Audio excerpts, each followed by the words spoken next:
melaksanakan pertemuan daripada kegiatan dalam guru penggerak, yaitu kegiatan diseminasi menyebarkan pemahaman dan penerapan pengalaman budaya positif.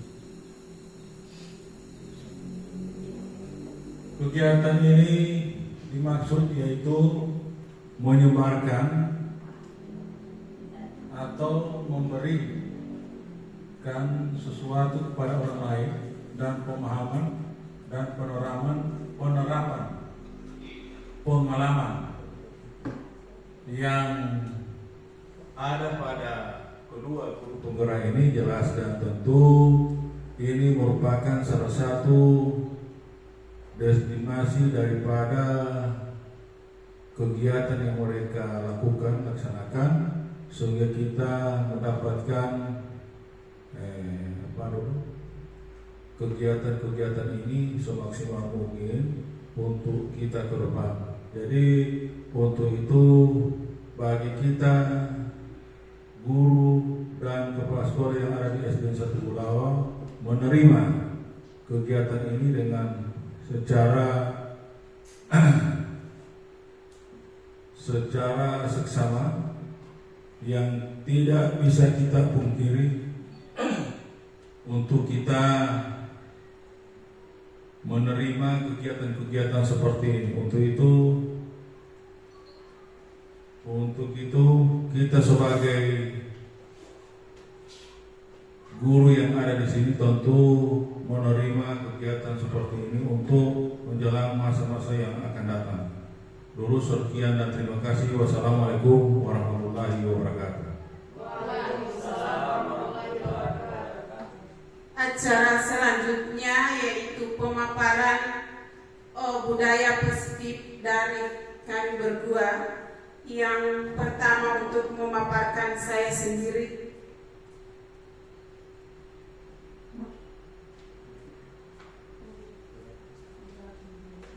Sebelumnya saya mohon maaf karena saya berdiri di sini bukan untuk menggurui Bapak Ibu. Di sini kita sama-sama belajar. Saya juga belajar, Bapak Ibu juga belajar. Mungkin ada dari Bapak Ibu yang lebih paham dari saya. Saya berdiri hanya menyampaikan apa yang saya dapat dari pembelajaran guru penggerak. Di sini menyebarkan pemahaman dan penerapan pengalaman positif, budaya positif.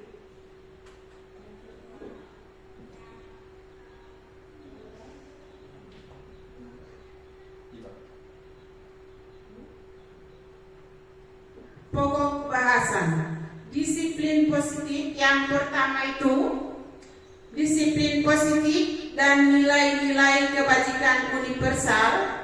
Kemudian yang kedua, teori motivasi, hukuman dan penghargaan restitusi. Yang ketiga, keyakinan kelas. Yang keempat, kebutuhan dasar manusia dan dunia berkualitas. Yang kelima, 5 posisi kontrol. Dan yang terakhir itu segitiga restitusi. Inilah yang kita akan bahas sebentar nanti.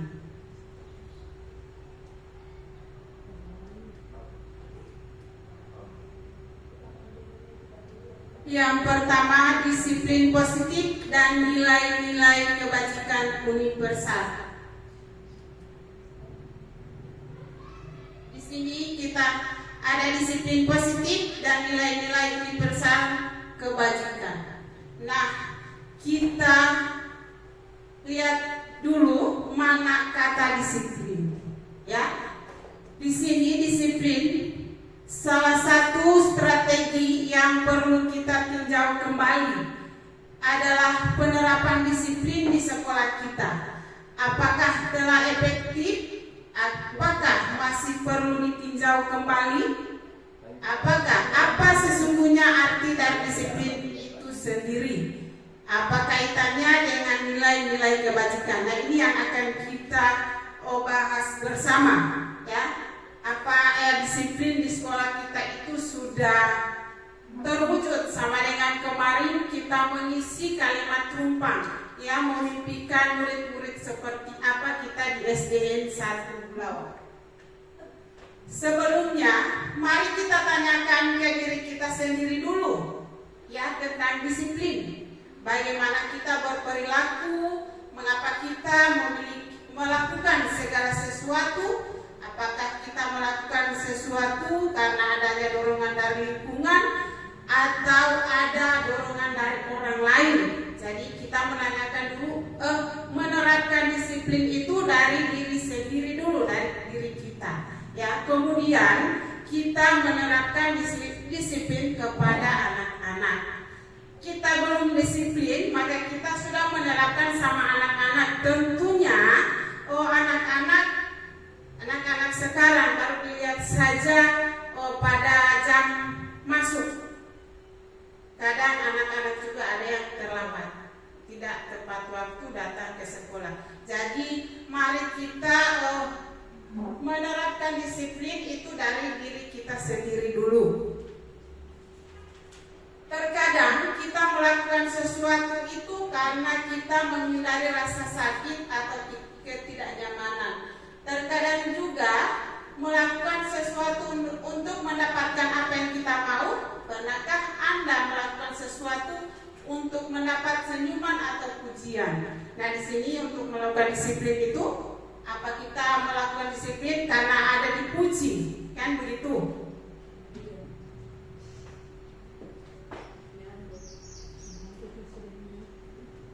Di sini ada 3 konsep disiplin positif.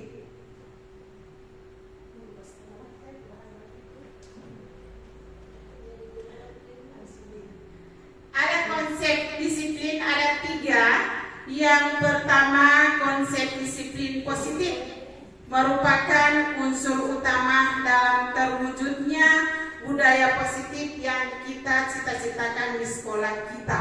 Ya, insya Allah ke depannya, apalagi ini kan sudah memasuki tahun ajaran baru.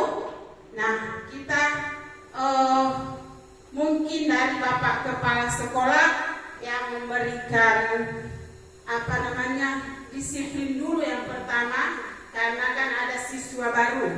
Yang kedua, kebanyakan guru sangat tertarik dengan topik pembahasan tentang disiplin.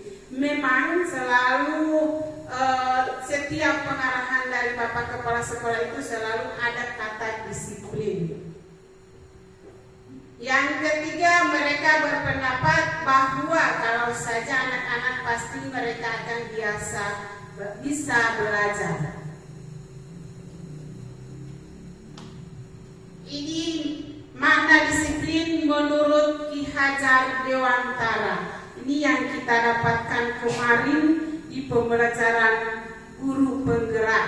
Yang pertama itu kita dihadapkan dengan pembelajaran Ki Hajar Dewantara yang yaitu disiplin. Ki Hajar menyatakan bahwa untuk mencapai kemerdekaan atau dalam konteks pendidikan kita saat ini, untuk menciptakan murid yang merdeka, syarat utamanya adalah harus ada disiplin yang kuat. Ya, disiplin yang dimaksud adalah disiplin diri yang saya katakan tadi, yaitu kalau ingin mengharapkan di sekolah untuk anak-anak disiplin. Nah, mari kita mendisiplinkan diri kita dulu. Yang memiliki motivasi internal. Jika kita tidak memiliki motivasi internal, maka kita memerlukan pihak lain untuk mendisiplinkan kita atau motivasi eksternal. Karena berasal dari luar, bukan dari dalam diri kita sendiri. Diane menyatakan bahwa arti asli dari kata disiplin ini juga berkonotasi dengan disiplin diri dan murid-murid. Socrates dan Plato. Disiplin diri itu menurut para ahli Socrates dan Plato. Disiplin diri dapat membuat seseorang menggali potensinya menuju kepada sebuah tujuan, sesuatu yang dihargai dan bermakna.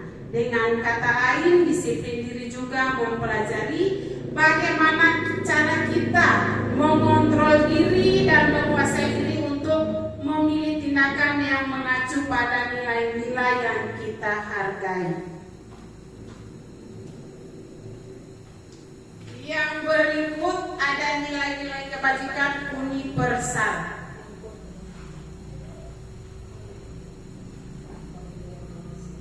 Bapak Ibu bisa dilihat layar? Jelas? Iya.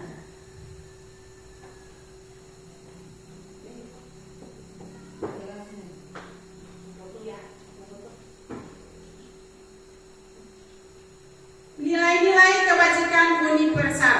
Nilai-nilai kebajikan universal yang di sini adalah nilai-nilai kebajikan yang disepakati kita bersama, ya. Ada nilai-nilai ini merupakan payung besar dari sikap dan perilaku kita, atau nilai-nilai merupakan fondasi kita berperilaku. Nilai-nilai kebajikan adalah sifat-sifat positif manusia yang merupakan tujuan mulia yang ingin dicapai setiap individu. Menurut Dr. William Glasser pada teori kontrol menyatakan bahwa setiap perbuatan memiliki suatu tujuan, dan yang kedua itu menurut Jan Egosen mengemukakan bahwa dengan mengaitkan nilai-nilai kebajikan yang diyakini seseorang maka motivasi intrinsiknya akan terbangun sehingga menggerakkan motivasi dari dalam untuk mencapai tujuan mulia yang kita inginkan bersama.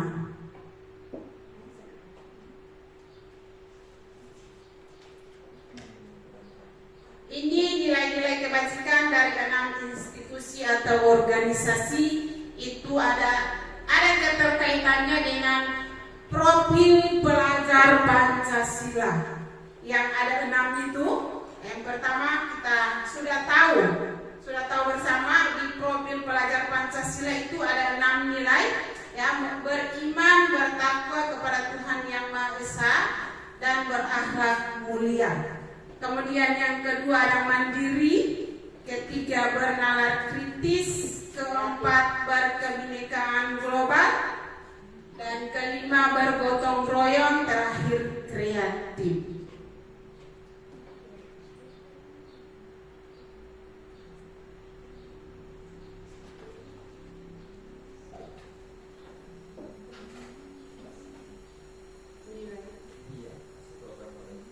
Nilai-nilai kebajikan universal yang ada di profil pelajar Pancasila, ya. Di sini ada toleransi, itu masih termasuk di profil pelajar Pancasila yang pertama, ya. Di sini ada toleransi, rasa hormat, integritas, mandiri, menghargai, antusias, empati, keingintahuan, kreativitas, kerjasama, percaya diri, dan komitmen. Yang berikut masih dengan nilai-nilai kebajikan.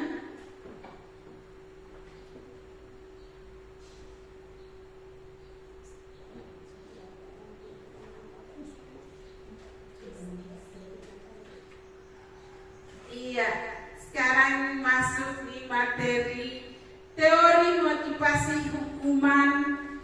Sebelum saya melanjutkan ke materi teori motivasi hukuman dan penghargaan restitusi, ada tanggapan dari Bapak Ibu Guru? Kalau ada, dipersilakan tentang materi yang saya sudah sampaikan tadi. Dan kata disiplin tadi, ada mungkin dari sama Bapak Ibu Guru yang ingin disampaikan secara bersama-sama. Di sini kita saling sharing bagaimana ke depannya kita menerapkan disiplin di sekolah kita. Mungkin ada dari Bapak Ibu guru yang akan memberikan saran atau apa. Dipersilakan dari Ibu Nurce ada? Ibu Erna? Di sini bukan saya yang mengajar, tapi kita saling kolaborasi namanya, saling sharing, kita belajar bersama-sama. Mungkin ada dari Bapak Kepala Sekolah.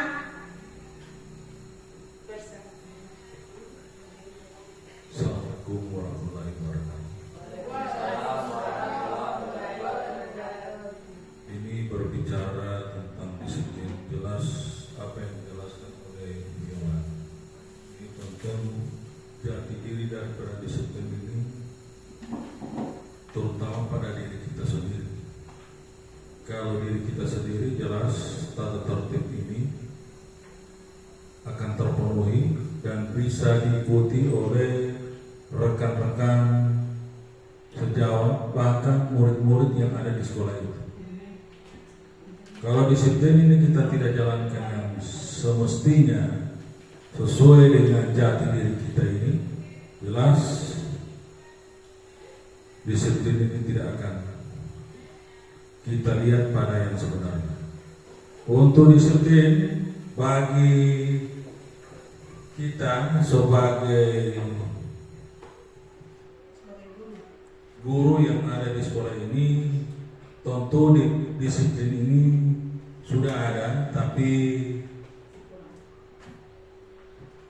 disiplin ini tentu masih kita usahakan lebih semaksimal mungkin. Kemudian disiplin kepada anak didik kita ini jelas dan tentu hari ini kita katakan sebenarnya yang tepat, besok-besok mereka ulang lagi. Jadi tidak pesan-pesan kita sebagai pendidik yang ada di sekolah ini tentu memberikan suasana yang positif kepada anak didik kita. Untuk itu sampai di sini dulu tanggapan saya mengenai disiplin. Untuk itu saya serahkan kepada moderator. Terima kasih saya ucapkan kepada Bapak Kepala Sekolah karena sudah memberikan sarannya kepada kami. Alhamdulillah. Selanjutnya kita ke materi teori motivasi hukuman dan penghargaan restitusi.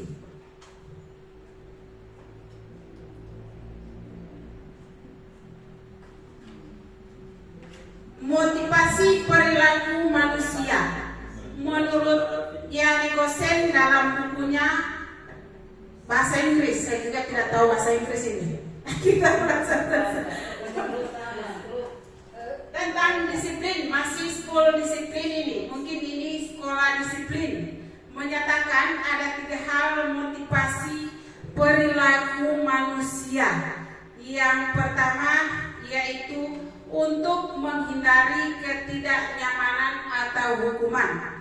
Yang kedua, untuk mendapatkan imbalan atau penghargaan dari orang lain. Dan yang ketiga, untuk menjadi orang yang mereka inginkan dan menghargai diri sendiri dengan nilai-nilai mereka percaya.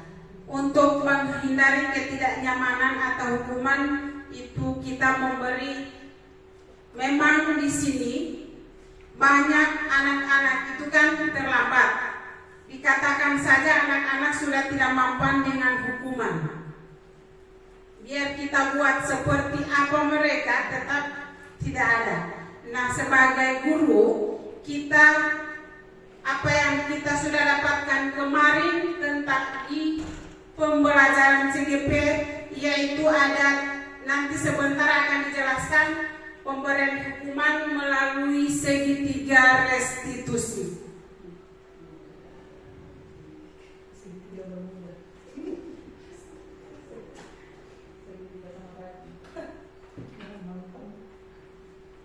Ini ada 3 hukuman, konsekuensi dan restitusi.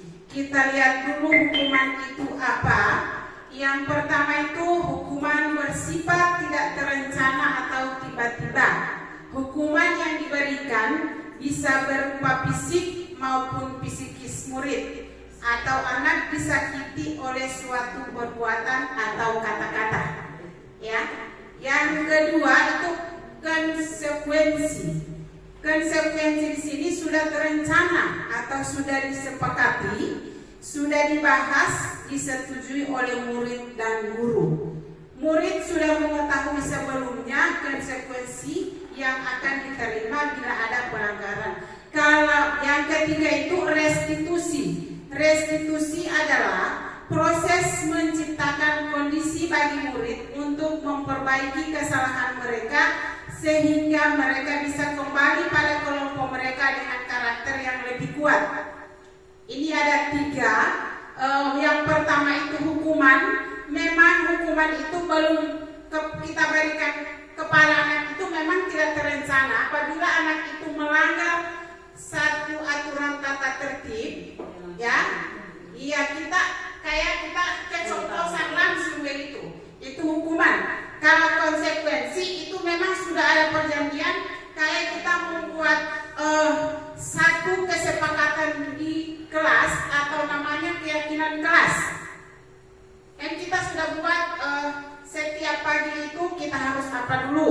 Yang kemudian kedua, insya Allah pas tahun ajaran baru ini, mari kita sama-sama membuat keyakinan kelas di setiap kelas antara guru dan siswa yang akan membuat itu, supaya siswa itu menyadari apa yang saya langgar di sekolah, di kelas.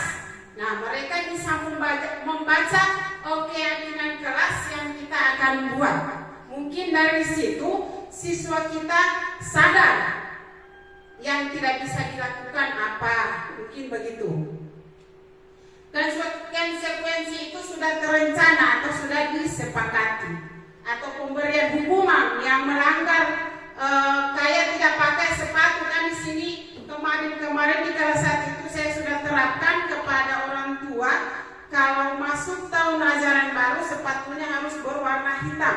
Nah, sampai dengan saat ini tetap masih ada yang pakai sepatu warna-warni. Mungkin kita di situ memberikan sama siswa, kan kita sudah beritahu tentang aturan di sekolah. Jadi kalau memang ada yang melanggar, maka ada konsekuensinya.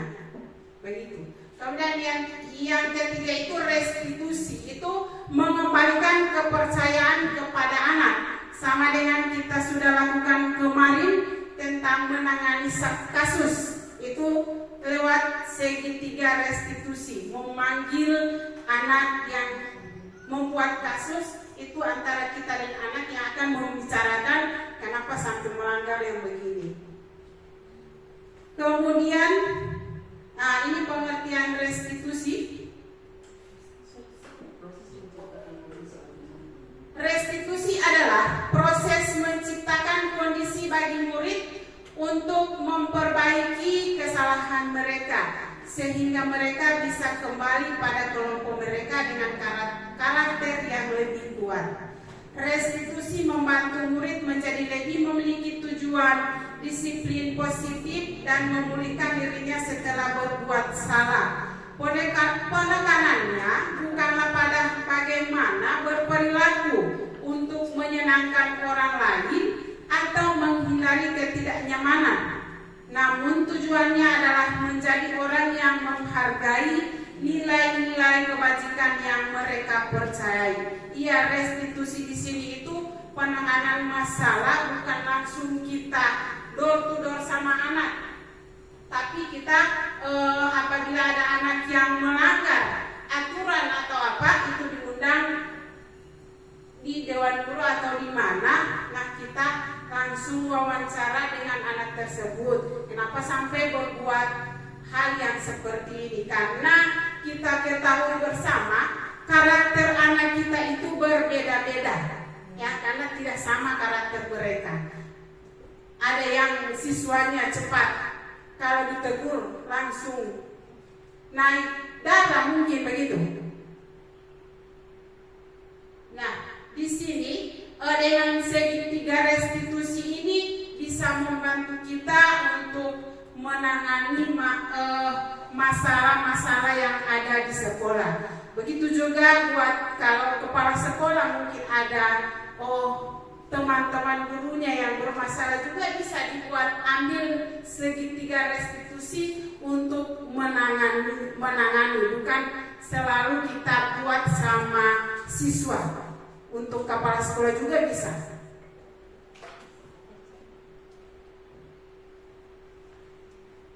Mungkin itu materi dari saya. Selanjutnya materi berikut yaitu keyakinan kelas dan kebutuhan dasar manusia dan dunia berkualitas, itu yang akan disampaikan oleh Bapak Mashab Umair. Untuk saya demikian, terima kasih. Assalamualaikum warahmatullahi wabarakatuh. Waalaikumsalam warahmatullahi wabarakatuh.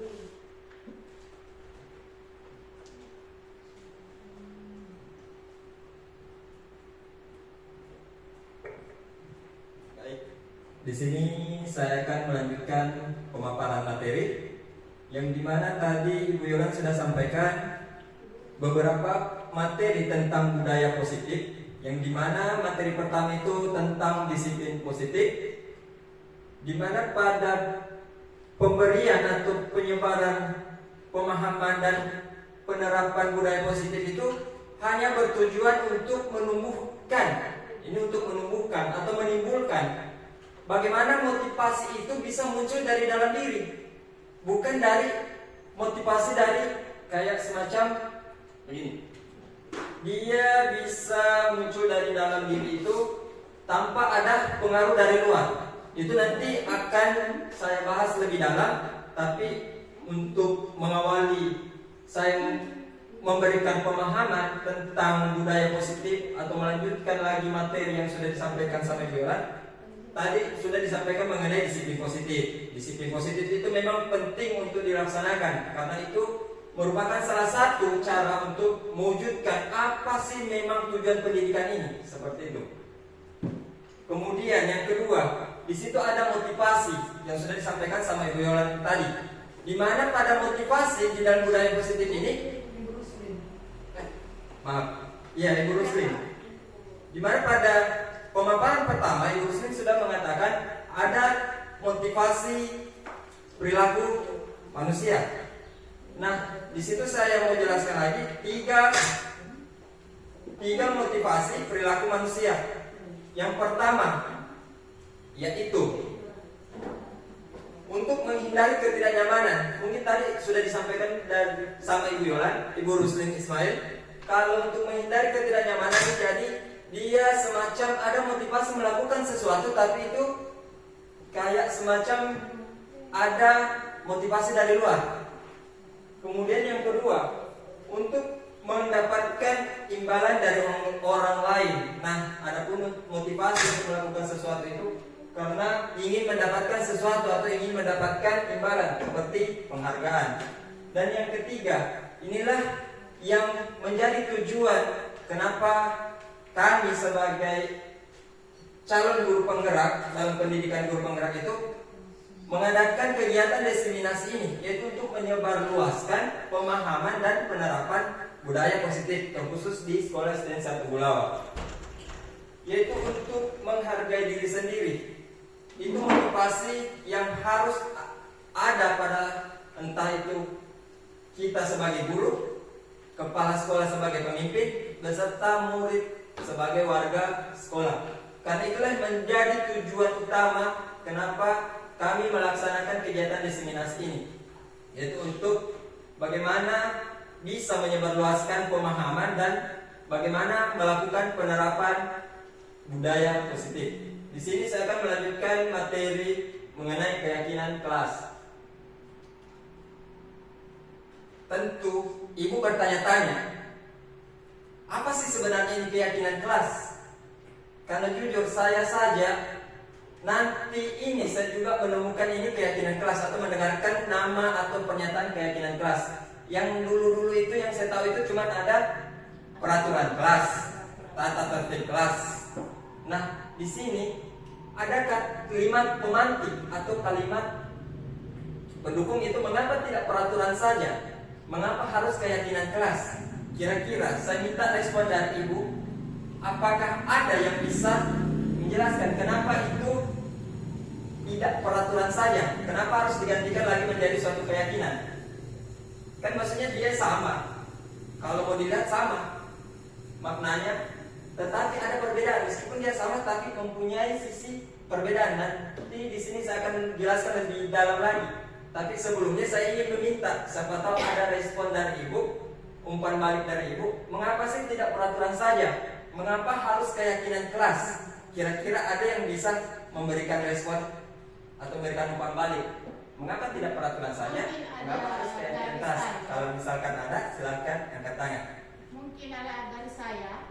Silakan Ibu. Kalau peraturan kelas memang beda dengan keyakinan kelas, tapi sama mananya. Kalau peraturan kelas itu Pak, hanya guru itu sendiri yang menentukan peraturannya, tidak ditanyakan lagi sama siswa. Mungkin itu. Kalau keyakinan kelas kan itu ada kolaborasi antara guru dengan siswa. Siswa yang akan kita tanya sama mereka peraturan kelas apa yang kita terapkan di kelas. Karena dari siswa ada yang bilang mungkin menjaga kebersihan. Karena mereka yang menciptakan itu keyakinan kelas, maka siswa itu yang akan mereka ingat-ingat selalu. Saya sudah janji dengan guru saya tidak bisa begini di kelas. Mungkin itu dari saya. Baik, terima kasih Bu Rusli Ismail. Memang sudah sangat betul jawabannya. Namun untuk memperdalam lagi agar Ibu lebih paham atau lebih mengerti, mengapa tidak peraturan saja, mengapa harus keyakinan kelas? Boleh kita bersama-sama membaca ada 3 pertanyaan kan di sini. Yaitu yang pertama, mengapa kita memiliki peraturan harus menggunakan helm bila mengendarai kendaraan roda 2? Mengapa harus menggunakan helm? Kira-kira di sini saya ingin meminta responnya Ibu. Kenapa mesti kita harus menggunakan helm ketika kita naik motor? Coba saya persilakan Ibu Tasnim, kebetulan Ibu Tasnim naik motor ke sekolah. Bisa, sedikit saja. Oke, kalau memang Tidak apa-apa. mau pakai silakan, boleh. Kalau menurut saya, kenapa orang harus menggunakan helm kalau saat mengendarai motor? Karena supaya apabila terjadi hal-hal yang tidak diinginkan, kepala kita akan terlindungi dari misalnya dari benturan-benturan atau begitu. Baik, berarti mengapa kita harus menggunakan helm itu untuk keselamatan ya? Masih ada yang berbeda pendapat atau ada argumen yang lain, boleh disampaikan? Atau sepakat? Semuanya sepakat? Oke, sepakat. Mengapa kita memiliki peraturan harus menggunakan helm bila mengendarai kendaraan roda 2? Sudah betul yang disampaikan tadi sama Ibu Tasnim, yaitu demi keselamatan, itu yang pertama. Yang kedua, untuk menghindari sweeping atau peraturan lalu lintas. Di sini ada 2 tanggapan. Yang pertama, untuk menghindari atau menaati peraturan tata tertib lalu lintas, itu kan yang pertama. Yang kedua, itu adalah untuk keselamatan. Di sini saya jelaskan, ketika ada yang beranggapan untuk menghindari tangkapan polisi atau menghindari sweeping atau untuk menaati tata tertib lalu lintas, itu meyakini di dalam dirinya itu ada motivasi dari luar, ada motivasi eksternal. Dia lakukan atau dia menggunakan helm itu karena hanya takut ada peraturan kan? Itu berarti dia melaksanakan kegiatan ini karena ada motivasinya dari luar. Beda ketika memang dia sadari dirinya, saya menggunakan helm karena demi keselamatannya saya. Ketika saya ada apa-apa, otomatis saya mau jaga saya punya kepala. Itu merupakan motivasi yang ada dari diri sendiri, bukan dari luar. Beda dengan yang tadi, itu menaati peraturan tata tertib tata tertib lalu lintas. Itu ada motivasi karena karena suatu pengaruh dari luar.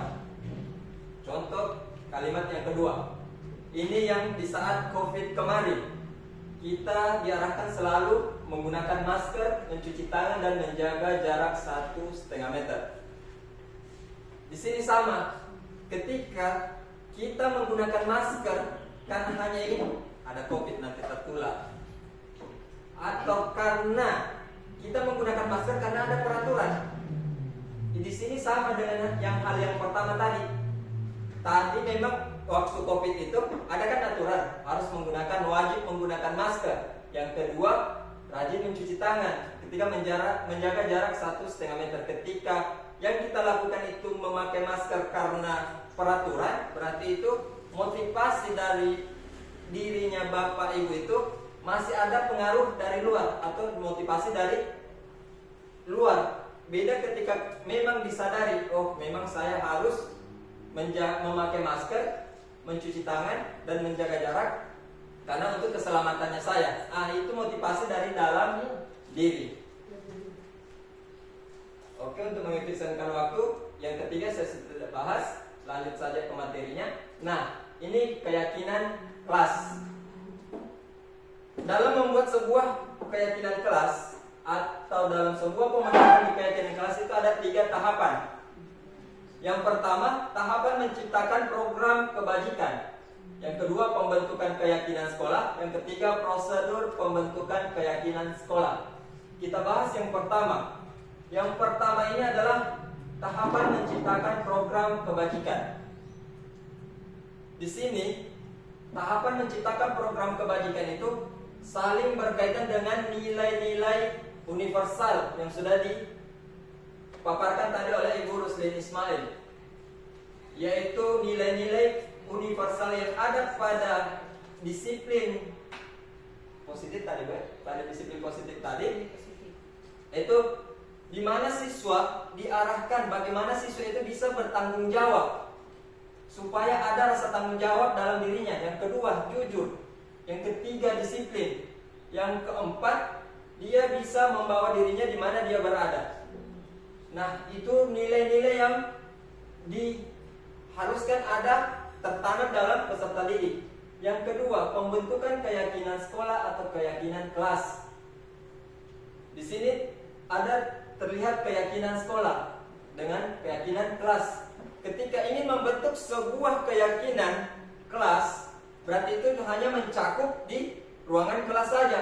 Beda ketika ingin membuat sebuah keyakinan sekolah, berarti itu mencakup semua warga yang ada di sekolah, yaitu dengan otomatis dengan tetap melalui pemimpin sekolah, yaitu kepala sekolah. Karena yang mestinya harus membuat keyakinan sekolah itu adalah tanggung jawab atau tugas dari kepala sekolah. Namun semua warga sekolah tetap harus ada kesepakatan dalam membuat sebuah keyakinan. Namun yang saya bahas di sini adalah pembentukan keyakinan kelas. Berhubung karena saya wali kelas, jadi saya rangkup saja untuk keyakinan kelas. Di mana pada pembentukan keyakinan kelas ini itu harus ada kesepakatan antara siswa dengan murid. Tidak boleh hanya maunya guru saja, tidak bisa. Kemudian di sini akan ada perbedaan antara peraturan kelas dengan keyakinan kelas. Kalau peraturan kelas biasanya itu banyak, kemudian panjang-panjang, kalimat-kalimatnya itu panjang. Beda dengan keyakinan kelas. Di keyakinan kelas itu bagaimana kita bisa membuat sebuah peraturan, tapi itu tidak kentara kalau itu peraturan. Bagaimana kita membuat peraturan yang murid bisa yakini. Oh, kalau saya tidak bisa seperti ini. Contoh, saya kasih. Misalkan sudah tadi dipaparkan sama gue itu mengenai waktu. Berarti misalkan di tata tertib atau peraturan kelas itu dilarang datang terlambat. Dilarang datang terlambat. Itu merupakan kalimat untuk tata tertib atau peraturan kelas. Ketika mau dialihkan ke keyakinan kelas, sisa menjadi kalimat datang tepat waktu. Dia kan sama, maknanya sama tapi kalimatnya beda. Kemudian untuk di keyakinan kelas itu tidak boleh menggunakan kalimat-kalimat negatif. Dia harus menggunakan kalimat positif. Tidak boleh menggunakan kalimat jangan, tidak boleh, dilarang. Itu tidak boleh digunakan dalam membuat sebuah keyakinan kelas. Beda dengan peraturan kelas. Peraturan kelas tidak ada aturan untuk konteks kalimatnya, seperti itu. Jadi misalkan tadi dilarang membuang sampah atau jangan membuang sampah sembarangan. Ketika ingin dimasukkan di keyakinan kelas, dia menjadi suatu kalimat, yaitu jagalah kebersihan kelas. Nah, buanglah sampah pada tempatnya. Itu bisa dijadikan keyakinan kelas, dan itu harus ada kesepakatan antara siswa dengan guru. Adapun prosedur pembentukan keyakinan kelas, yaitu seperti yang kemarin sudah saya laksanakan di kelas 5, yaitu saya menggunakan kertas stick note seperti yang di atas ini. Kemudian saya ambil sebuah lembaran kertas plano untuk ditempelkan nanti, dan kertas stick note ini saya berikan ke siswa. Kira-kira apa yang harus ada di dalam kelas ini, peraturan apa saja yang harus ada di dalam kelas ini. Dari semua tanggapan atau respon siswa kemudian ditempelkan ke kertas plano itu. Kemudian setelah terkumpul semuanya, di situ nanti akan diseleksi yang mana yang bisa dijadikan sebuah keyakinan kelas, dan apakah keyakinan kelas itu bisa disepakati untuk diyakini bersama. Karena apa? Dalam keyakinan kelas ini harus ada motivasi dari diri siswa sendiri itu. Harus dia ada keyakinannya sendiri. Apakah, makanya di situ tadi disampaikan kenapa tidak boleh kalimat yang panjang-panjang, karena susah mereka mau pahami, susah mereka mau hafal. Ketika dia kalimatnya pendek, otomatis dia cepat mau tangkap. Misalnya jagalah kebersihan, berarti ini kelas tidak boleh kotor. Datang tepat waktu, berarti ketika sudah masuk jam pelajaran berarti harus ada di dalam kelas sebelum pembelajaran dimulai. Kemudian saling menghargai.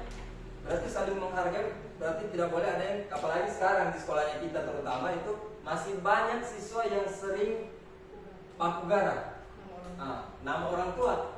Nah, itu salah satu contoh yang nilai saling menghargai itu tidak ada atau masih kurang. Makanya kemarin juga saya terapkan itu di keyakinan kelas. Kemudian saya minta kesepakatan bagaimana ketika dibentuk, dimasukkan dalam di keyakinan kelas, dan mereka sepakat. Itu untuk keyakinan kelas. Sekarang kebutuhan dasar manusia. Di sini kenapa penting untuk membahas kebutuhan dasar manusia ini? Karena di dalam materi ini kita bisa mengetahui ketika siswa berbuat masalah, berarti ada kebutuhannya yang tidak terpenuhi. Kebutuhan dasar manusia itu ada 5. Pertama, untuk bertahan hidup. Yang kedua, penguasaan. Yang ketiga, kasih sayang dan rasa diterima. Yang keempat, kebebasan. Dan kelima, kesenangan. Untuk lebih memahami lagi, di sini saya akan memaparkan sekaligus memberikan sebuah contoh atau sebuah kasus untuk kebutuhan bertahan hidup. Bisa dibacakan secara seksama. Itu bertahan hidup adalah kebutuhan yang bersifat fisiologis untuk bertahan hidup, misalnya kesehatan, rumah, dan makanan. Kebutuhan biologis sebagai bagian dari proses reproduksi, termasuk kebutuhan untuk bertahan hidup. Di situ pun saya sudah masukkan kasus. Kasusnya Doni yang mengambil makanan temannya. Ini dalam kasus Doni di atas, tapi untuk mempersingkat ini tampilan, jadi saya tidak ambil semua. Saya cuma langsung ke intinya. Yang pasti masalah atau kasusnya Doni ini adalah merampas makanan temannya. Itu kasusnya. Nah, apabila jawaban Doni, nah ketika guru memberikan sebuah pertanyaan, kenapa kamu ambil makanannya temanmu?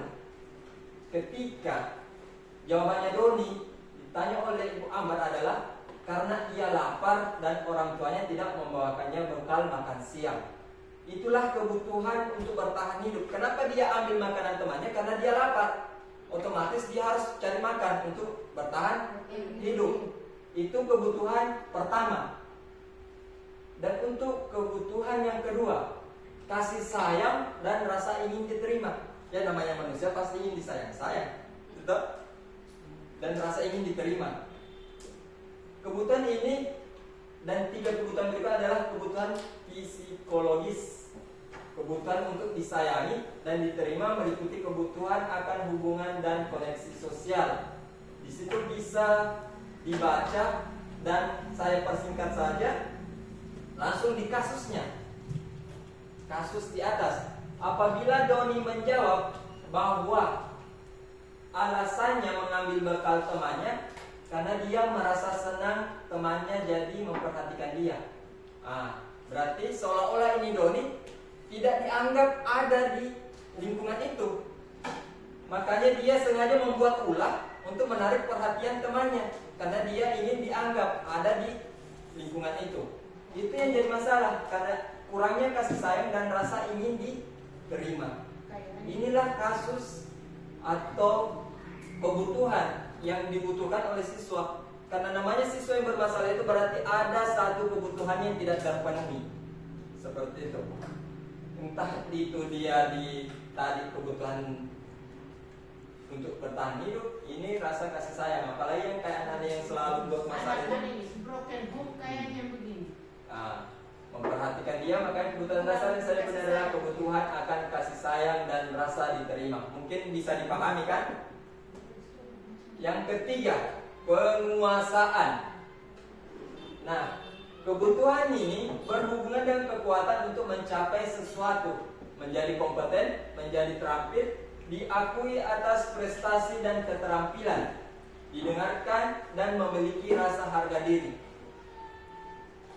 Di sini pada kebutuhan ini seperti di kasus Doni tadi dan kasus di atas, apabila Doni merasa hebat karena temannya jadi takut dengan dia dan menuruti segala keinginannya. Ini yang Doni, ketika Doni menjawab pertanyaan guru, karena saya kuat makanya temannya saya takut. Berarti dia harus memiliki kebutuhan penguasaan karena dia merasa terampil, entah dia merasa kuat, makanya dia membuat ulah sehingga dia atau temannya dia takut dengan dia dan menuruti segala keinginannya.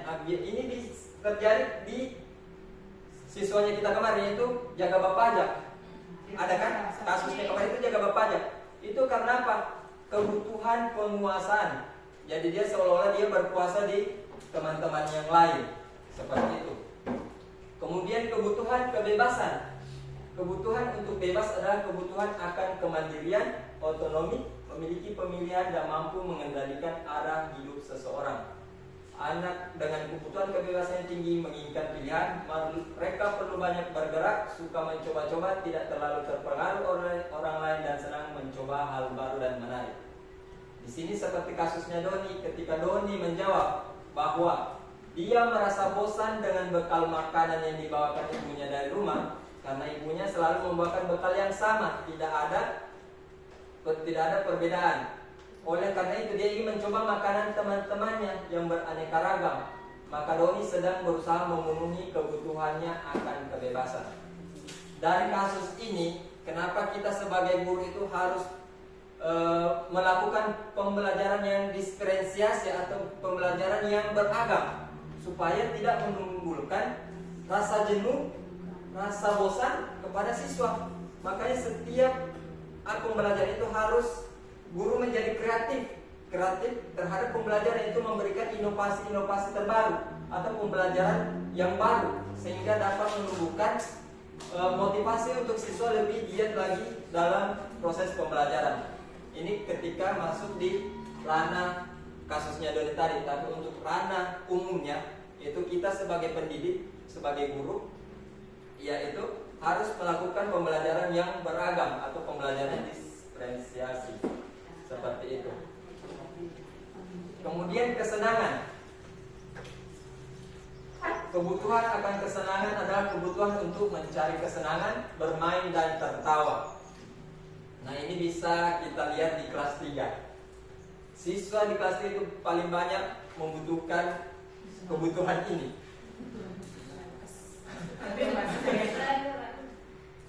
Dalam kasus di atas, bila Doni menjawab bahwa ia melakukannya karena iseng saja, dan ia menikmati ekspresi teman-temannya yang kesal karena diambil makanannya, dan menurut dia ekspresi teman-temannya itu lucu. Ini sama persis dengan Ricardo yang suka mengganggu temannya karena dia suka bahagia melihatnya. Ini yang Ricardo yang tidak ada sama dia yang harus tolong penuhi, yaitu kebutuhan kesenangannya. Dan kebutuhan kesenangannya itu tidak terpenuhi.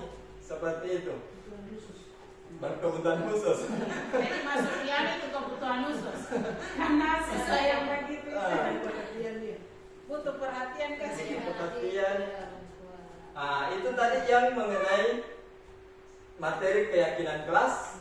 Kemudian 5 kebutuhan dasar manusia. Yang kemudian nanti itu dilanjutkan lagi pemaparan materi tentang 5 posisi kontrol yang akan dibawakan oleh Ibu Roslin Ismail. Tapi di sini saya sampaikan dulu, kenapa saya dengan Ibu Roslin ini bergantian membawakan materi atau memberikan penyebaran pemahaman budaya positif. Karena kebetulan di sekolah ini, di SDN 1 Bulau ini, ada 2 guru yang ikut dalam pendidikan guru penggerak. Maka dari itu kami berkolaborasi untuk memaparkan, menyebarkan pemahaman dan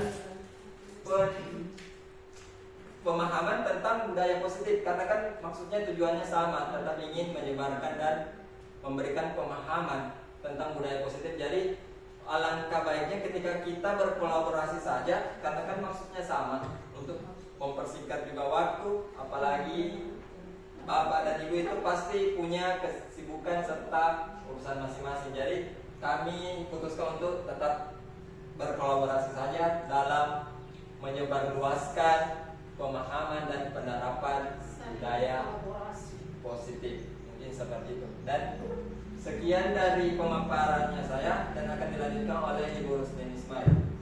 Persilakan.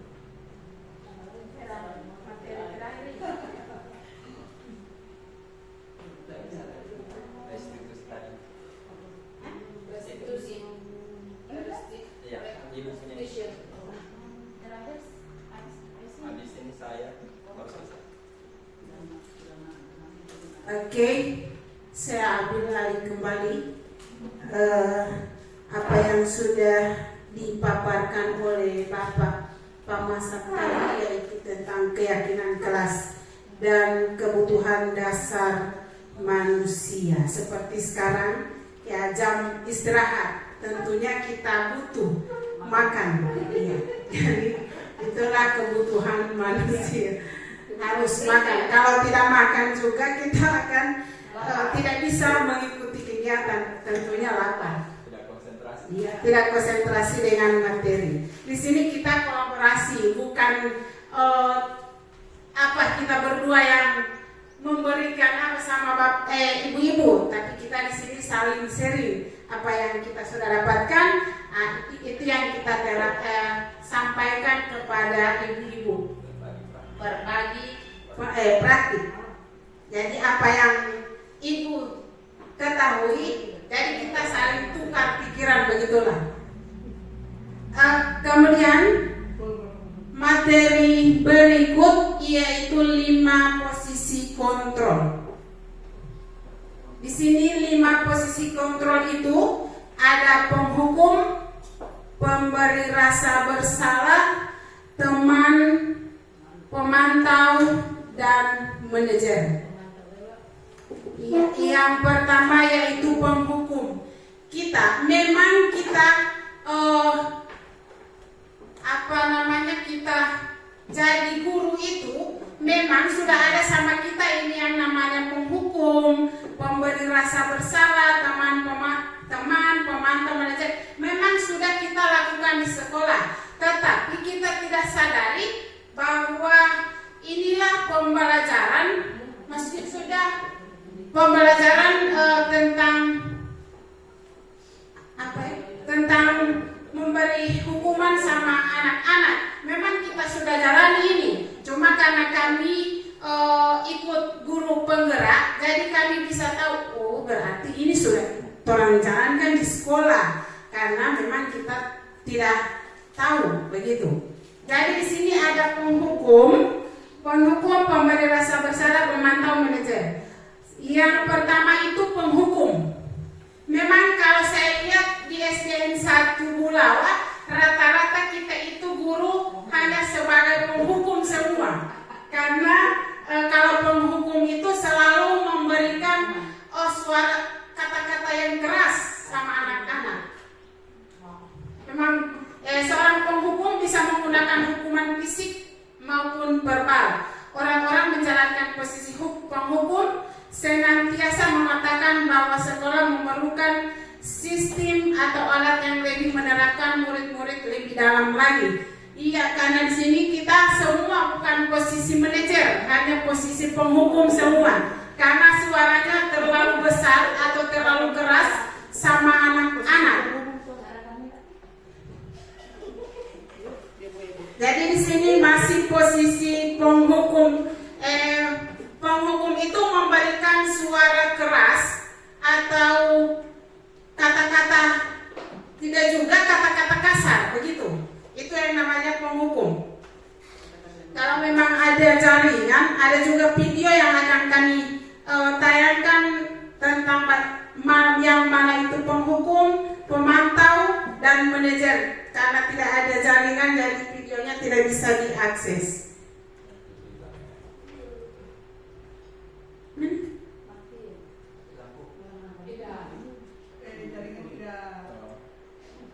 Yang berikut, pemberi rasa bersalah.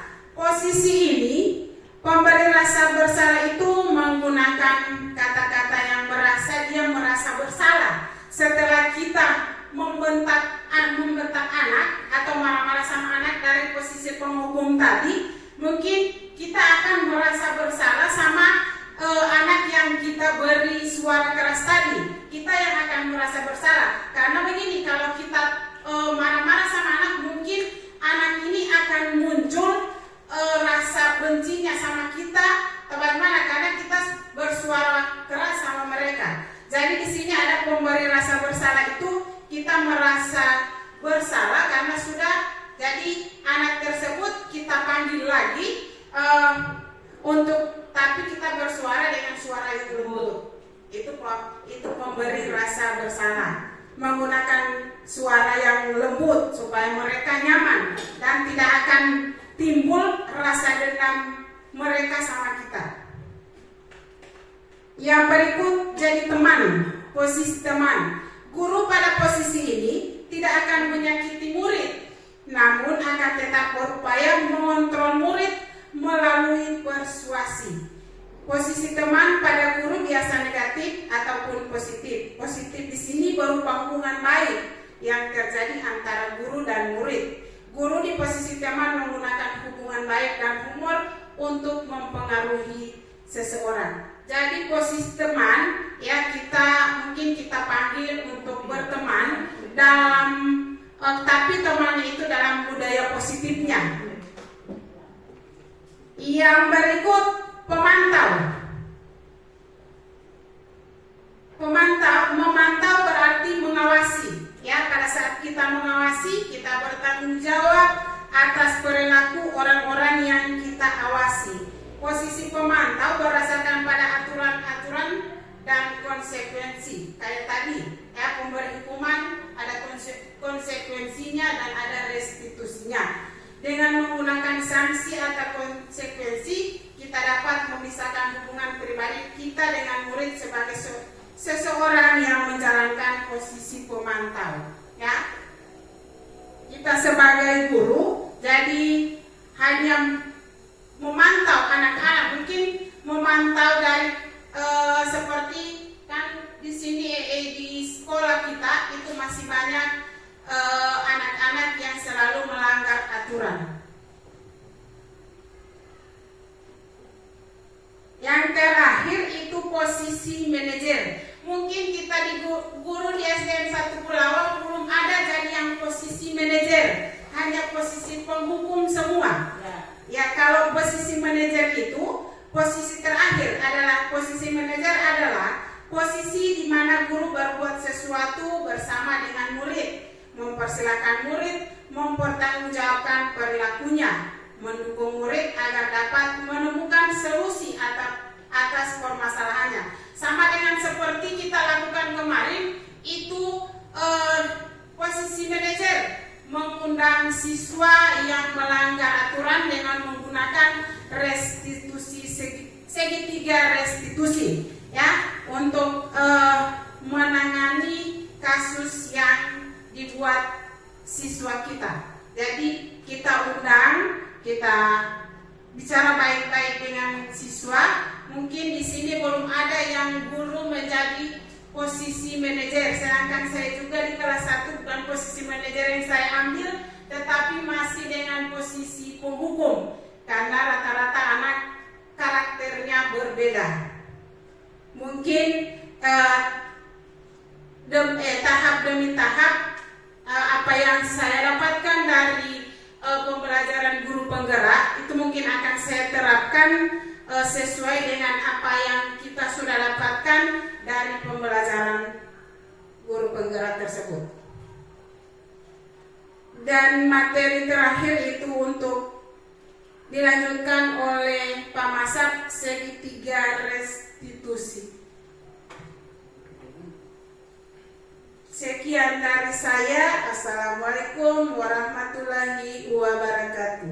Waalaikumsalam warahmatullahi wabarakatuh. Baik, Bapak dan Ibu, ini adalah materi paling terakhir. Ini materi paling terakhir, yaitu segitiga restitusi. Di mana tadi Ibu Ruslin Ismail selalu mengatakan restitusi, restitusi dan restitusi. Nah, untuk lebih mendalami apa sih sebenarnya ini restitusi? Di sini, restitusi adalah proses menciptakan kondisi bagi murid untuk memperbaiki masalah mereka atau kesalahan mereka, sehingga mereka bisa kembali pada kelompok mereka dengan karakter yang lebih kuat.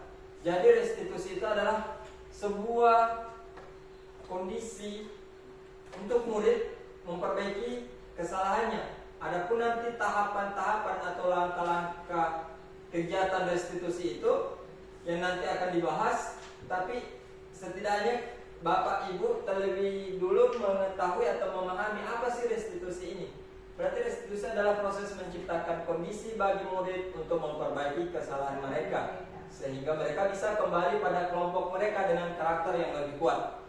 Dibandingkan kita sebagai pendidik atau kita sebagai guru, ketika ada siswa yang melakukan sebuah kesalahan atau menimbulkan sebuah kasus, biasanya kan kita hanya langsung memberikan hukuman atau sanksi.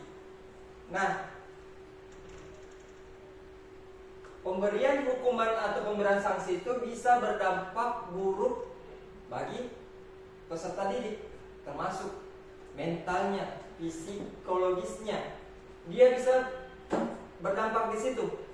Entah dia menjadi peserta didik pendendam, ataukah dia jadi peserta didik yang trauma, ataukah dia nanti takut melakukan sesuatu karena takut dihukum. Nah, untuk mengatasi semua itu, kita sebagai guru harus mengerti atau paham tentang kegiatan restitusi ini, di mana kegiatan restitusi ini pasti lebih baik untuk dilaksanakan daripada pemberian hukuman. Karena di kegiatan restitusi ini kita melatih peserta didik untuk menumbuhkan rasa dalam dirinya, yaitu rasa pengakuan diri kalau dia bersalah. Seperti itu, dia mengetahui dirinya, oh kalau saya memang salah. Berarti dia kayak semacam menumbuhkan rasa bersalahnya dia, dibanding orang berikan langsung hukuman. Misalkan datang terlambat ke sekolah, push up, itu kan dapat menyakiti siswa. Entah dia nanti itu jadi dendam sama kita, entah mentalnya terganggu atau dia ada rasa trauma, itu kan bisa menimbulkan gangguan pada peserta didik. Jadi daripada kita memberikan sebuah hukuman, meskipun pada dasarnya saya juga sebelum memasuki pendidikan guru penggerak ini, saya beranggapan untuk pemberian hukuman itu adalah pemberian pembelajaran yang sudah efektif, yang sudah tepat. yang sudah wajar. Karena kita sebagai guru pasti berpikir ingin memberikan efek jerah kepada peserta didik. Namun setelah dibahas lebih dalam lagi, ternyata pemahamannya saya keliru. Ternyata ada proses kegiatan yang memang masih baik dilaksanakan daripada melakukan sebuah atau memberikan sebuah konsekuensi hukuman ataupun sanksi kepada peserta didik. Rata-rata penghukum semua ini. Seperti yang disampaikan sama Ibu Rusli Ismail, kalau di mana kami atau kita semua di sini masih kebanyakan penghukum, kecuali memang kayak semacam guru kelas 6 Ibu Haji Ruli, memang dia mungkin sebagai teman, bisa jaga sebagai teman karena biasa berbaur dengan peserta didik. Nah ini ke kelas 3, 4 sudah kalau semua saya ada yang siswa yang itulah. Nah inilah bentuk segitiga restitusi itu, di mana ada 3 tahapan: menstabilkan identitas, validasi tindakan yang salah, menanyakan keyakinan. Nah, menanyakan keyakinan itulah gunanya tadi dibentuk keyakinan kelas, supaya dia bisa digali keyakinannya tentang tata tertib atau aturan yang sudah dia sepakati. Di mana pada menstabilkan identitas, bagian dari segitiga bertujuan untuk mengubah identitas anak dari yang gagal karena melakukan kesalahan menjadi orang yang sukses. Anak yang melanggar peraturan karena sedang mencari perhatian adalah anak yang sedang mengalami kegagalan. Sama tadi yang sudah saya jelaskan, itu 5 kebutuhan dasar manusia. Ketika ada siswa yang bikin ulah atau bikin masalah, pasti ada kebutuhannya yang tidak terpenuhi. Makanya dia masih menjadi pembuat kasus. Nah, ini untuk menstabilkan identitas. Dia mencoba untuk memenuhi kebutuhan dasarnya, namun ada benturan. Kalau kita mengkritik, maka kita akan tetap membuatnya dalam posisi gagal. Jadi meskipun dia membuat kesalahan, baru kita hanya membentak, mengkritik, menghukum, tetap tidak ada gunanya. Karena itu hanya berlaku itu saja. Kecuali ketika memang ada kesadaran dari dalam dirinya, otomatis dia bisa berpikir sebelum melakukan sesuatu. Nah, untuk membuat anak yang merasa gagal karena berbuat salah menjadi positif terhadap dirinya, maka kita harus meyakinkan si anak dengan cara, anak di sini ada kalimat-kalimat yang bisa kita ucapkan kepada peserta didik yang membuat masalah, yaitu berbuat salah itu tidak apa-apa. Pak Guru juga pernah buat salah, tapi Pak Guru tahu kalau itu salah, jadi Pak Guru usahakan untuk merubahnya ke lebih baik lagi. Ini kalimat-kalimat yang bisa digunakan dalam menstabilkan identitas, supaya tidak ada rasa dari siswa itu kalau di mana Pak Guru ada marah-marah sama saya, Pak Guru ada begini sama saya. Ini untuk menstabilkan identitas. Jadi diusahakan memberikan sebuah kalimat-kalimat yang dapat menyentuh hatinya. Seperti itu. Tidak ada manusia yang sempurna. Semua manusia itu pernah melakukan kesalahan. Saya juga pernah melakukan kesalahan seperti itu ya. Diberikan contoh, karena namanya guru adalah contoh, panutan, dan teladan bagi siswa. Jadi tidak apa kita reflektif atau refleksi kepada dirinya kita sendiri sebagai guru, apa yang pernah saya lakukan, kesalahan apa, sehingga saya juga bisa utarakan. Tapi ketika habis melakukan kesalahan itu, saya sadar kalau itu salah dan saya berusaha untuk memperbaikinya. Kemudian Bapak Ibu tidak tertarik mencari siapa yang salah. Jadi kita sebagai guru itu tidak mencari siapa yang salah ini, siapa yang benar, tapi kita usahakan bagaimana kita bisa mencari solusi dari permasalahan itu. Seperti itu. Kemarin saya punya restitusi, kegiatan restitusi itu, yaitu kegiatan satu, sering datang terlambat, kemudian jarang hadir di sekolah. Itu yang saya terapkan kemarin. Kemudian kasus yang kedua itu berkelahi, karena itu kuat baku gara orang tua. Jadi saya laksanakan restitusi kemarin itu di 2 kasus. Yang seperti Bapak dan Ibu lihat di Dewan Guru kemarin, yang ada panggil siswa masuk ke situ, kemudian kayak semacam ada diskusi atau pembicaraan antara guru dengan siswa. Dan kalimat-kalimat inilah yang ingin ditanyakan sama mereka, sehingga timbul rasa bersalah pada dirinya. Seperti itu. Kemudian validasi tindakan yang salah. Pada tahap ini kita dilakukan dengan suatu tujuan. Berarti setiap tindakan itu mempunyai suatu tujuan, yaitu memenuhi kebutuhan dasar. Jadi namanya siswa yang berbuat masalah berarti ada kebutuhan dasar yang tidak terpenuhi. Makanya ada validasi tindakan yang salah itu setiap tindakan kita dilakukan dengan suatu tujuan.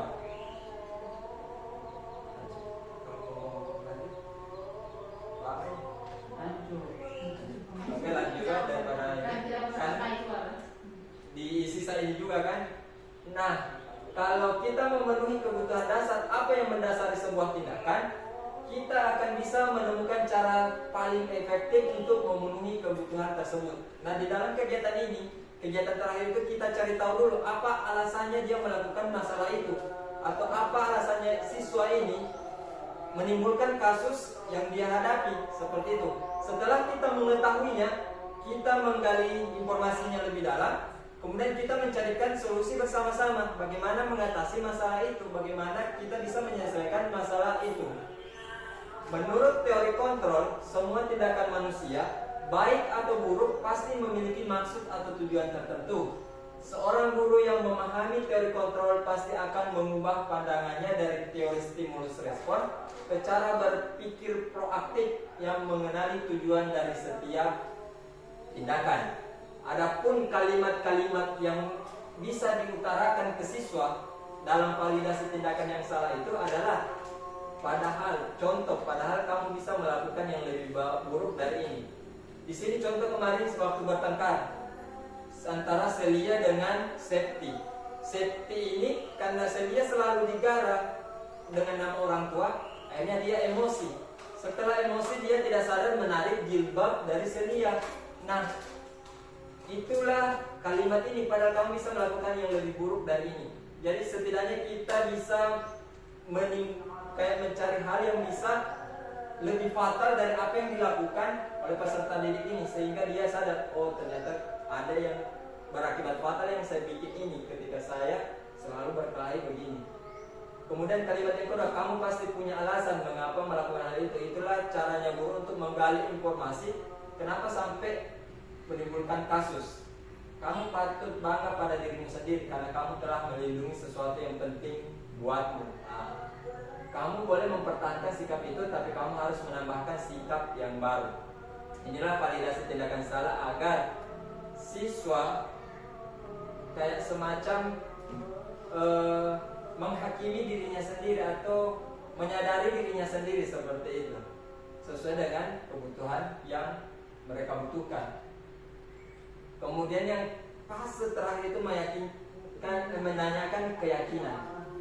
Teori kontrol menyatakan bahwa kita pada dasarnya termotivasi secara internal. Jadi motivasi dari dalam diri, motivasi intrinsik.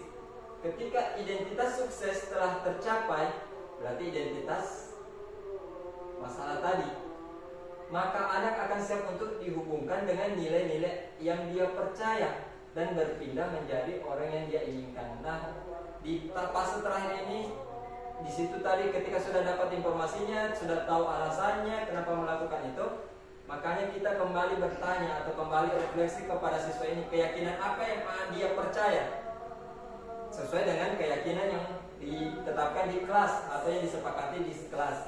Kita bisa menanyakan ulang, keyakinan apa yang kamu ingat atau keyakinan apa yang kamu langgar sesuai dengan kesepakatan di pembentukan keyakinan kelas, sehingga dia bisa menyadari kesalahannya sendiri tanpa harus diberitahukan kepada guru, seperti itu. Adapun pertanyaan-pertanyaan yang bisa menghubungkan keyakinan anak dengan keyakinan kelas, yaitu apa yang kamu percaya di kelas? Keyakinan apa? Sebenarnya keyakinan apa yang kita percaya di kelas? Apa nilai-nilai umum yang kita telah sepakati? Apa bayangan kita tentang kelas yang ideal?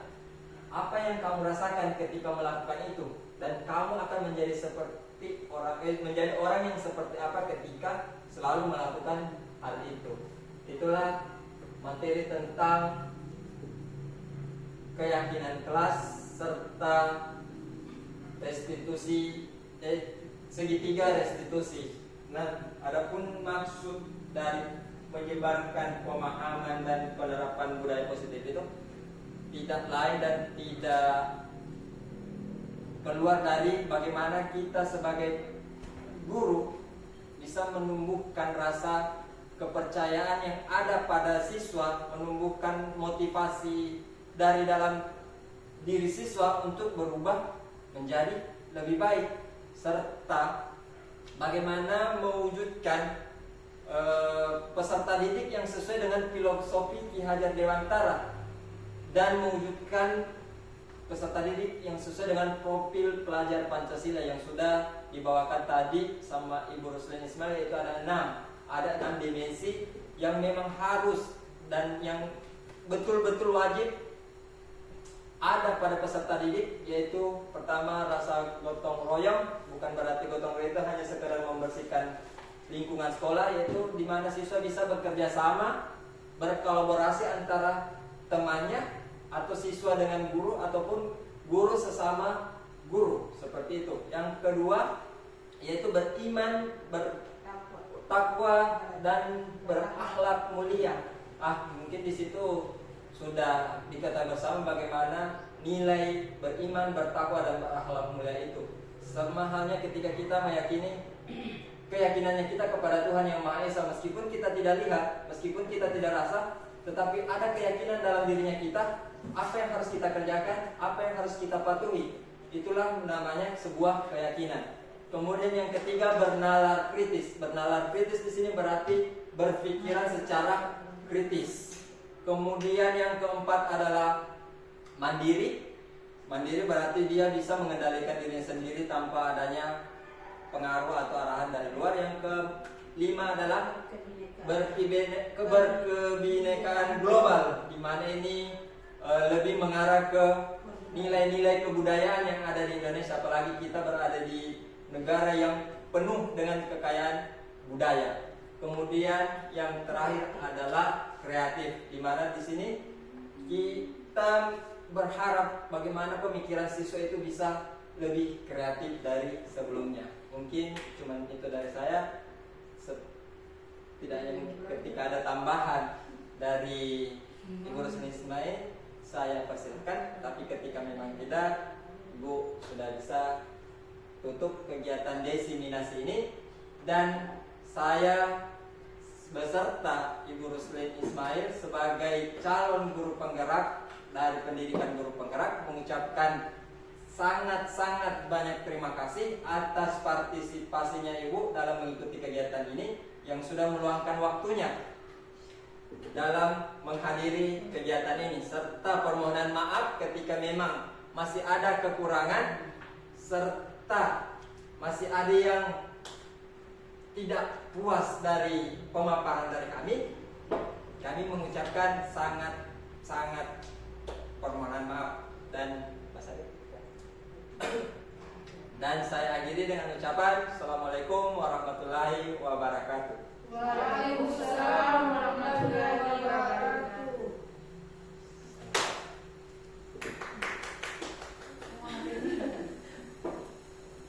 Acara selanjutnya penutup dengan membacakan hamdalah Alhamdulillahirabbil alamin. Acara kegiatan diseminasi calon guru penggerak pemahaman dan penyebaran budaya positif ditutup. Assalamualaikum warahmatullahi wabarakatuh. Waalaikumsalam warahmatullahi wabarakatuh.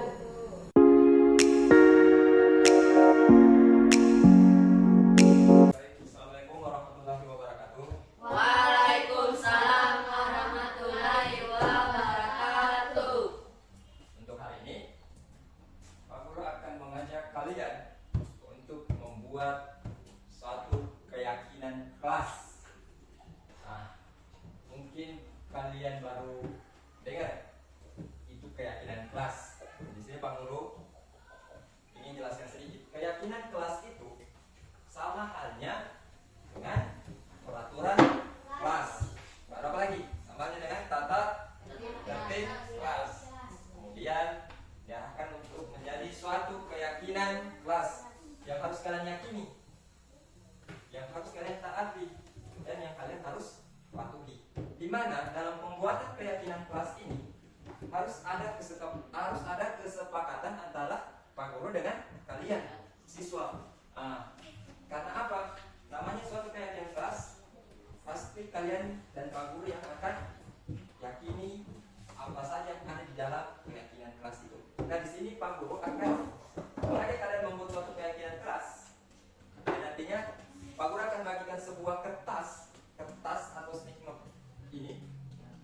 mana kalian akan tuangkan kira-kira apa saja yang harus diyakini di dalam kelas, apa saja yang harus kalian taati di dalam kelas, apa saja yang harus kalian patuhi di dalam kelas. Dan itu nantinya Pak Guru akan bahas satu persatu, dan kalian akan menuliskan di dalam kertas ini kira-kira peraturan apa saja. Ini yang maksudnya supaya kalian bisa lebih paham. Jadi Pak Guru anggap ini peraturan yang kalian harus taati di dalam kelas selama dalam proses pembelajaran.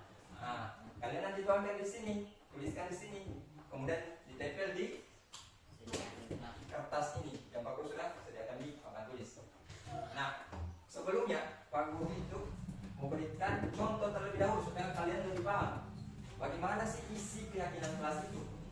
Isi dalam keyakinan kelas itu beda dengan peraturan kelas, di mana pada keyakinan kelas tidak boleh menggunakan kata-kata negatif. Contohnya, Pak Guru kasih contoh. Dilarang ribut di dalam kelas. Kata dilarang itu, ini kata dilarang,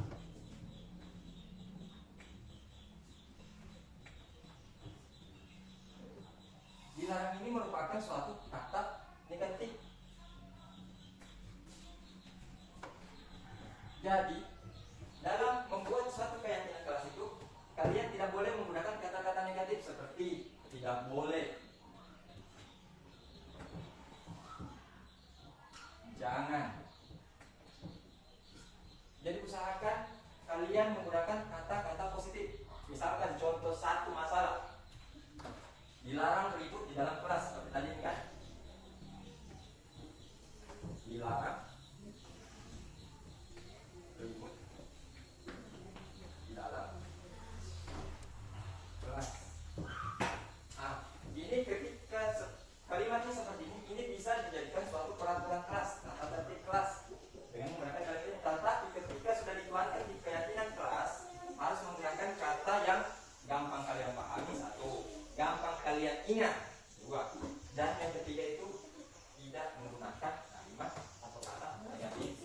Ketika misalkan aturan ini yang mau dijadikan suatu keyakinan kelas, maka dari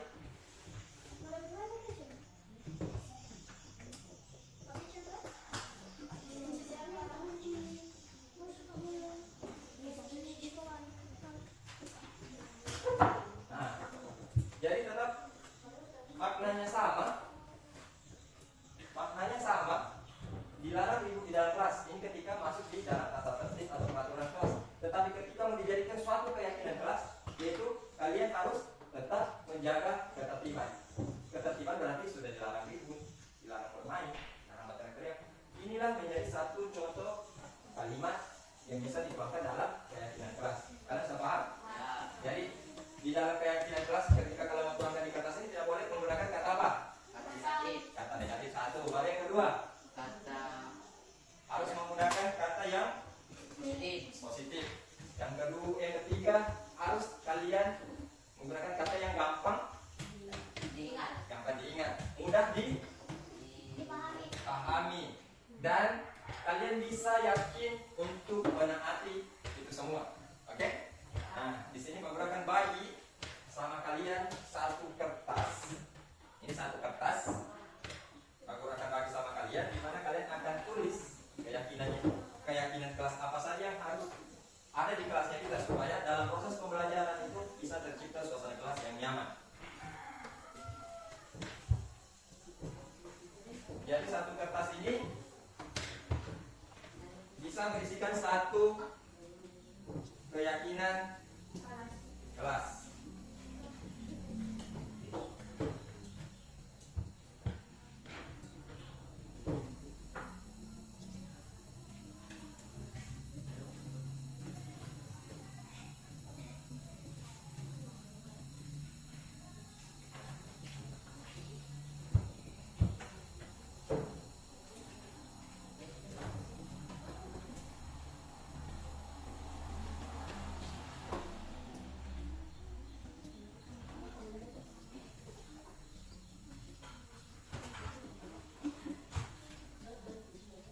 Ketika ada yang mau menuliskan dua, silahkan minta sama guru kertas ini. Boleh lebih, ketika ada yang kalian mau tuliskan lebih dari satu, tapi usahakan satu kertas ini merupakan satu keyakinan kelas. Tapi kalau ada yang mau isi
terlebih dahulu. Sebelumnya Pak Guru ingin lihat kira-kira yang mana saja yang bisa dijadikan sebuah keyakinan kelas atau suatu keyakinan kelas.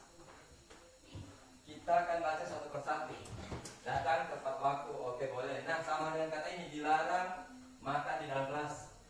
Tadi Pak Guru sudah sampaikan, jangan memakai kata negatif atau kata dilarang, tidak, jangan, atau tidak boleh. Maka ini Pak Guru ambil dulu.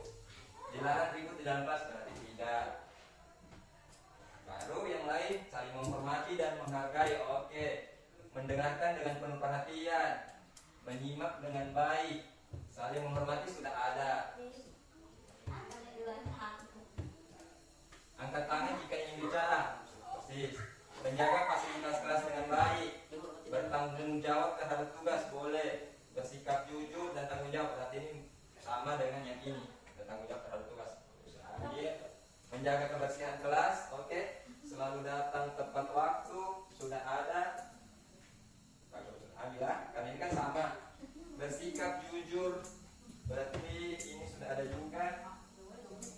Saling menghormati sudah ada. Jujur dan mandiri, oke. Ada tepat waktu, ada. Berarti keyakinan kelas yang kita akan sepakati ada berapa? Coba hitung. 1, 2, 3, 4, 5, 6, 7, 8, 9, 10. Berarti pas-pas ada 10 keyakinan kelas yang sudah kita sepakati pada hari ini.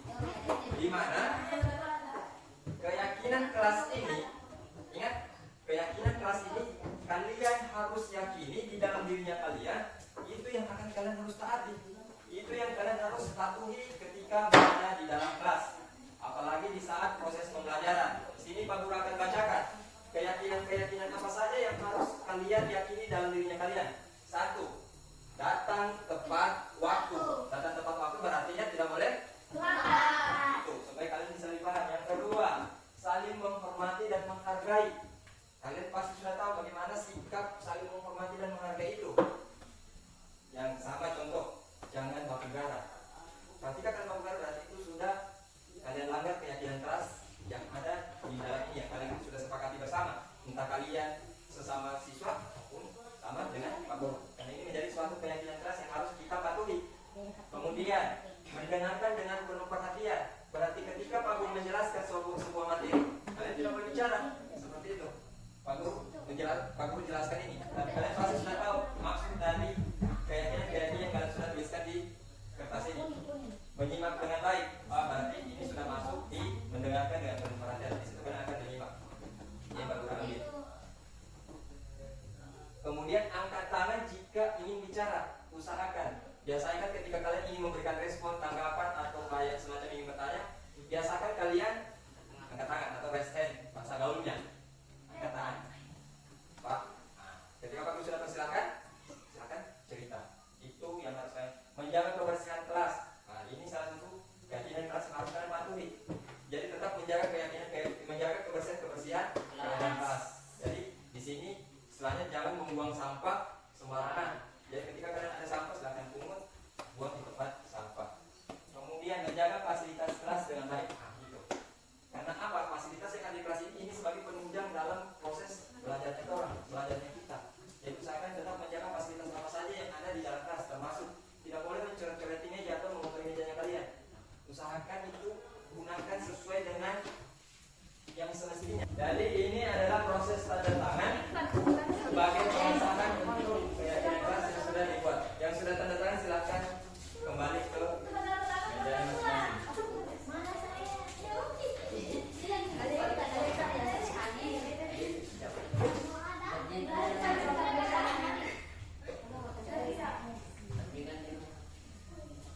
Yang sudah tanda tangan silakan turun di mejanya kalian, kembali ke mejanya kalian. Yang rapi, berikan kalian ruang untuk menandatangani kesempatan dalam keyakinan kelas ini. Oke. Nah, di sini sudah disahkan keyakinan kelasnya kita. Jadi inilah yang menjadi keyakinannya kalian. Jadi usahakan silahkan patuhi, taati dan